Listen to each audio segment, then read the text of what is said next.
A melancholy trails to John Feinstein, who died suddenly today at the age of 69.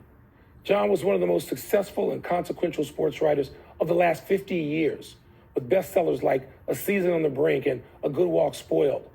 He was also a columnist at the Washington Post, where Tony and I were colleagues along with him for decades. He was a summer intern immediately before me.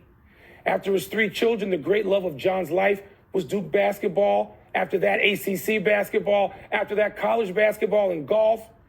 It's sadly poetic that John died at the gateway to March Madness and the first day of the Players, since covering golf was his other great obsession.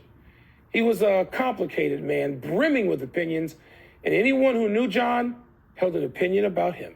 You know, going to school here at Maryland, loved college basketball. So Michael Wilbon is covering Georgetown. Sally Jenkins is covering Maryland. I got John Feinstein constantly writing about college basketball, and I loved Season on the Brink. What an unbelievable book about Bobby Knight. People should pick it up and read it. I've known John since I was 20. I was an intern the summer after he was an intern.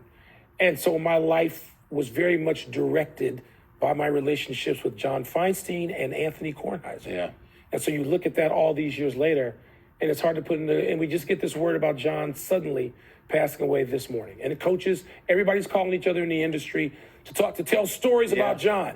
And again, they're complicated, because he could be the most charming guy in the room and the guy you wanted to throw out the room, but he was always a compelling figure. We are running out of show. Could talk about John forever. Let's go.